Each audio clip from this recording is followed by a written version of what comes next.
In Singapore, whenever you want cherries, you just go to the supermarket and it's there. It seems normal because in Singapore, that's what I've been used to, but actually in many parts of the world, it's not normal.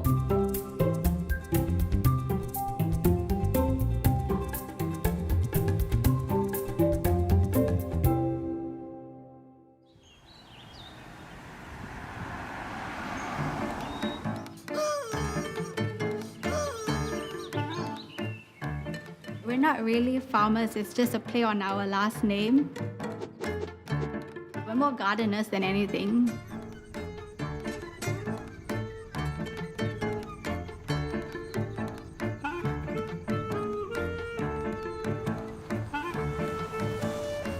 So this is the first patch that was started by my mom.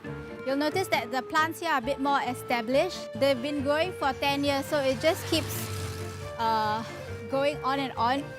So after every cycle, once the fruit is ready, we cut it down at ground level and then the sucker will take over. So this one will just grow up and then start the cycle all over again. So our focus is really on what grows well here, like the local stuff.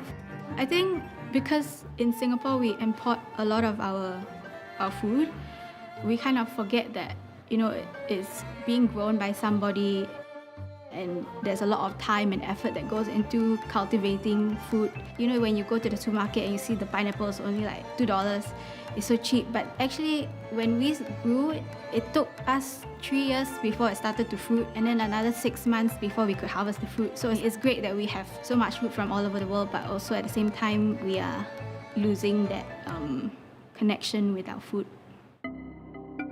So I used to work in fast fashion, but I was struggling to connect with the values of what I was doing.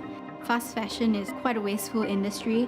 They're always encouraging you to buy more. At that time, my husband was also looking for a change. So we decided to take a break and do a bit of traveling, and that's when we discovered urban farming, I guess. All over the world, people were growing things in their apartments. If they had land, they would have like raised beds with nice vegetables. Gardening is a very quiet activity actually, compared to the world that I was previously in. The local staff really just thrive on their own without us needing to do much.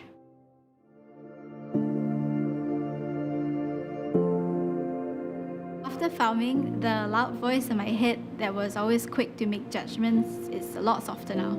To be able to quieten it and experience just silence and peace internally is very soothing. Singaporeans love food.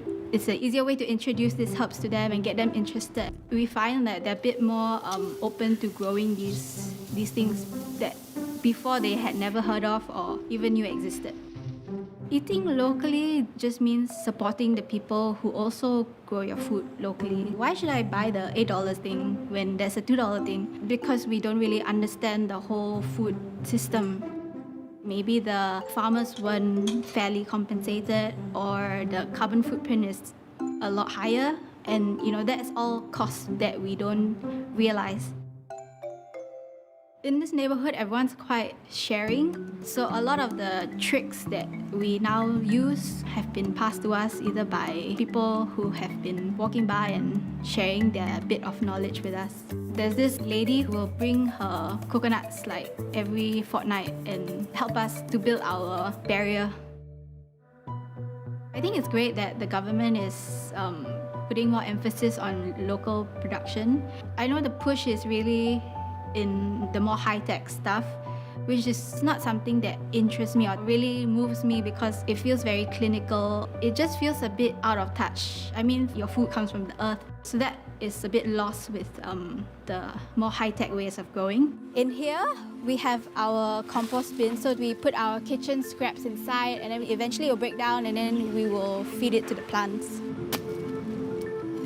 For us, when we dug into the soil, it was just full of construction debris. So we really spent a lot of time feeding the soil and trying to introduce life into the soil again. We're starting to see a lot of good results.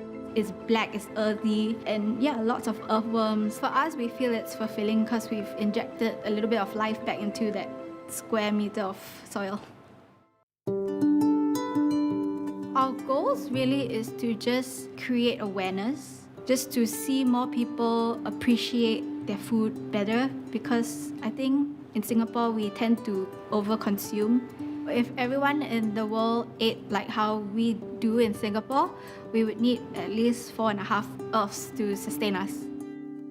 I hope that my kid will grow up in a place where consumption and capitalism isn't such a driving force. You know, people are a bit more aware of how their actions impact the earth, and that you don't need to just take, you know. Actually, we don't need that much to enjoy life.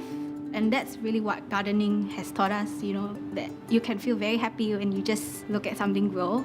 I think people can start by just having one plant, you know, whether it's a chili padi or basil, something that you obviously will use in the kitchen. Start with stuff that is native to this region and stuff, of course, that you love to eat.